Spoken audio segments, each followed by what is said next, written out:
Village Shankarpally మండలంకి వచ్చినామట. ఇక్కడ కొత్తగా నిర్మితమైన సర్పంచ్ గారిని కలవడానికి వచ్చినాము. ఇక్కడ మన పక్కననే ఉన్నారు. నమస్కారం సర్పంచ్ గారు. నమస్తే మేడం. చెప్పండి. మాది అంతప్పగూడ విలేజ్ శంకర్పల్లి మండలం మేడం. నేను నూతనంగా ఎన్నికైన సర్పంచ్ మల్లగోని వీరయ్య.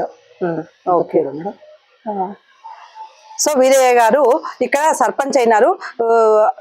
ఈ ఓటర్ బ్యాంక్ ఎంత ఉంది సార్? ఓట్ బ్యాంక్ 978 ఓట్లు మేడం.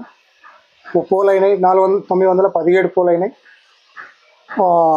మెజార్టీ 24 ఓట్లతో గెలిచినాం మేడం.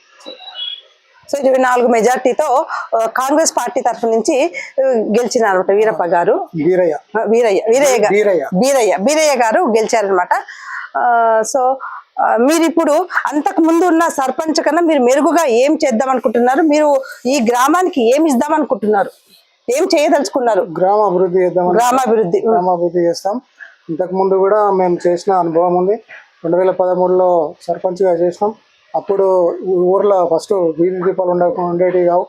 ఒక దసరాకు సంక్రాంతికి అట్లా వీధి దీపాలు పెట్టేవాళ్ళు. అవి చిన్న బల్బులు పెడతారు. మేము వచ్చిన నుంచి వీధి దీపాలు మొత్తం LED లైట్ పెట్టేసినాం. అప్పటి నుంచి కంటిన్యూ పెడతానే ఉన్నాం. అంటే మీరు వచ్చినప్పటి నుంచి, అంటే మీరు 2013లో గెలిచినా అంటున్నారు కదా, అప్పటి నుంచి దీపాలు ఉన్నాయి, అంతకుముందు లేవు? అంతకుముందు పండుగలకు వస్తేనే పెడుతురు. దసరాకు బోనాల పండుగ అప్పుడే పెడుతురు. తర్వాత మేము వచ్చినాక కంటిన్యూగా దీపాలు ఉన్నాయి. కంటిన్యూ చేసినాం. అట్లనే కొనసాగించుకుంటూ వస్తా ఉన్నాం. అప్పుడు కూడా వాటర్ ప్రాబ్లం లేకుండా చూసుకున్నాం. బోర్లు వేపించినాం, 2-3 బోర్లు వేపించినాం. అప్పుడు కూడా వాటర్ ఎలాంటి ప్రాబ్లం లేకుండా, ఒకవేళ వాటర్ సంపు ఉంది మా దగ్గర, ఆ వాళ్ళకి వెళ్ళి వాటర్ వస్తాయి. అయితే కూడా మోటార్లు స్పేల్ గా పెట్టినాం. ఎందుకంటే వాటర్ ప్రాబ్లం ఎక్కడ ఉండదు అని చెప్పేసి వాటర్ ప్రాబ్లం లేకుండా చేసినాం. అప్పుడు CC రోడ్లు, డ్రైనేజీ చేసినాం. అప్పుడు వర్కులు చేసినాం. నా తర్వాత వచ్చిన వాళ్ళు కూడా రోడ్లు, డ్రైనేజ్ చేసుకుంటూ వచ్చారు. గ్రామ పంచాయతీ లేకుండా గ్రామ పంచాయతీ కూడా చేశారు. ఇప్పుడు కూడా మేము ఇంకా మిగతా డ్రైనేజ్ ఉన్నాయి, డ్రైనేజ్, CC రోడ్లు, ఊరు డెవలప్మెంట్ గురించి ఏమైనా మొత్తం ఈ 5 సంవత్సరాల్లో కంప్లీట్ చేయాలని ఒక సంకల్పం ఉంది. మొత్తం 5 సంవత్సరాల్లో మొత్తం కంప్లీట్ చేసి ఇస్తాం మేడం. ఈ ఎలక్షన్ అనేది చాలా టఫ్ అంటారా, లేకపోతే ఎట్లా ఉంది? మీకు ఎట్లా అనిపించింది? చాలా టఫ్. మీ అపోజిషన్ వాళ్ళు కూడా బాగా టఫ్ చేసారు. వాళ్ళు చేసిన మేము కూడా చేసినాం. టఫ్ అంటే ఇది చాలా టఫ్. మేము గెలవాల్సింది 150 ఓట్లతో గెలుస్తాం అనుకున్నాం. మేము మాకు 24 ఓట్లతోటే విజయం సాధించినాం. సరే, అయినా కూడా మాకు సంతోషం ఉంది. గెలిచినాం కాబట్టి ఎన్ని ఓట్లైనా గెలిచినాం సంతోషం. గెలిచిన సంతోషం కాకుండా ఊరు అభివృద్ధి చేయాలని సంకల్పం ఉంది. ఖచ్చితంగా చేస్తాం. ఇప్పుడు అభివృద్ధి చేద్దాం అనుకుంటున్నారు. మొదటి మెట్టుగా ఏం చేస్తున్నారు? ఏం తీస్తున్నారు? ఇప్పుడు ఫస్ట్ ఏం చేస్తున్నారు గ్రామానికి? ఒకటి చెప్పండి, ఏం చేద్దాం అనుకుంటున్నారు మీరు? ఫస్ట్ మేడం, ఇప్పుడు మేము చేసేది ఏంటంటే కొన్ని ప్రాబ్లాలు ఉన్నాయి. ఏ ప్రాబ్లం ఉంటే ఏది ముందు ప్రాబ్లం అనుకుంటే అది వాటర్ ఏముందంటే ఆ మిషన్ భగీరథ వాటర్ వస్తున్నాయి. ఆ మిషన్ భగీరథ వాటర్ అక్కడ ఇది ఒక ట్యాంక్ ఉంది, ఇంకొక ట్యాంక్ అక్కడ ఉంది. అక్కడ వాటర్ వెళ్తలేవు. అక్కడ మిషన్ భగీరథ వాటర్ కరెక్ట్ వస్తలేవు. అయితే అక్కడ జనాలకు ఏమైతే ఇబ్బందిగా ఉంది. అయితే ఈ సంపు నుంచి ఆ ట్యాంక్ వరకు పైప్ లైన్ వేసి ఫస్ట్ అక్కడ వాటర్ ప్రాబ్లం ఉంది. ఆ వాటర్ ప్రాబ్లం, ఈ వాటర్ ఎక్కడ పోవాలా? ఇప్పుడు భగీరథ నుంచి మీరు వేస్తామంటున్నారు పైప్ లైన్. సో ఆ వాటర్ ఎక్కడ పోవాలా?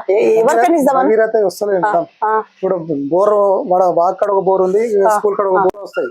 ఈ సంపు నుంచి ఇక్కడ నుంచి అక్కడ ట్యాంకులకు ఎక్కించి అవే మొత్తం విలేజ్ ఊర్లో సప్లై చేస్తారు. ఈ ట్యాంకులకు వస్తాయి, ఆ ట్యాంకులకు వస్తాయి, ఊరు సప్లై చేస్తాం. భగీరథ అయితే పని చేయట్లేదు. వస్తలేవు, వచ్చినా కూడా తక్కువ వస్తున్నాయి, వాటర్ సరిపోతలేవు. ఇప్పుడు మీరు మీ మాటల్లో చెప్పాలంటే సంపులు వేయించినారు. సంపులో మోటార్లు 2 మోటార్లు వేయించినారంట. భగీరథ ఏది పైప్ లైన్ వేసి ఆడికి వాటర్ పంపిస్తాం. అక్కడ ఎక్కిస్తాం, వాటర్ ఎక్కించి ఊర్లో సప్లై చేస్తాం. వాటర్ ప్రాబ్లం లేకుండా చూసుకుంటాం. అది మెయిన్. ఈ ఊర్లో వాటర్ ప్రాబ్లం ఉంటే ఆ వాటర్ ప్రాబ్లం లేకుండా సర్పంచ్ గారు చేస్తాము అంటున్నారు అనమాట. వీధి దీపాలు ఒక 5 లక్షల శాంక్షన్ ఉన్నాయి. ఈ వారం రోజులలో వీధి దీపాలు మళ్ళీ కొత్తగా పెట్టేస్తారు మేడం. అవి ఉన్నాయి. CC రోడ్లు కూడా 20 లక్షల CC రోడ్లు ఉన్నాయి. అవి కూడా కంప్లీట్ చేస్తాం. ఇంకా ముందు కూడా మా పెద్దల దగ్గరికి, MP కానీ ఎమ్మెల్యే దగ్గరికి పోయి పనులు తీసుకొచ్చి ఊరు డెవలప్ చేస్తాం. సార్, మీకు ఎవరెవరు సపోర్ట్ చేశారు? మీ బ్యాక్ ఎవరున్నారు? మీ ఇంట్లో ఎంతమంది మీకు సపోర్ట్ చేసినారు? మీ వాళ్ళ కృతజ్ఞతలు ఏ రకంగా చెప్దాం అనుకుంటున్నారు మీరు? అందరూ బాగానే చేసారు మేడం. అందరూ బాగానే చేసారు. నాకు జనాల అభిప్రాయం బాగా ఉంది. అంటే మంచి ఊర్లో మీకు మంచి పేరుంది అనమాట. పేరు ఉంది. జనాలు నన్ను నమ్మి నాకు ఓట్లు వేసారు. అవతల వాళ్ళు ఎన్ని డబ్బులు పెట్టినా ఏం చేసినా ఆ డబ్బులకు ఎవరు లొంగలేరు. దానికి నాకు ముగ్గు చూపించినందుకు ఊరందరికీ నేను కృతజ్ఞతలు తెలుపుతున్నా. నాకు చాలా చాలా వరకు నాకు ఓటర్లు చాలా వేసారు.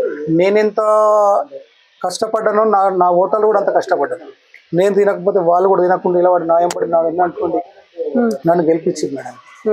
ఇప్పుడు ఈ రోజులలో గెలిచడం అంటే అంత ఆశమాసి కాదు. రెండోసారి గెలిచినాం.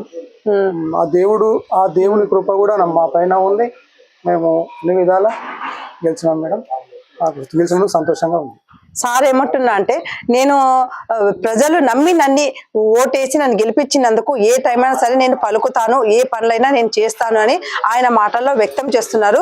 చాలా సంతోషం సర్పంచ్ గారు.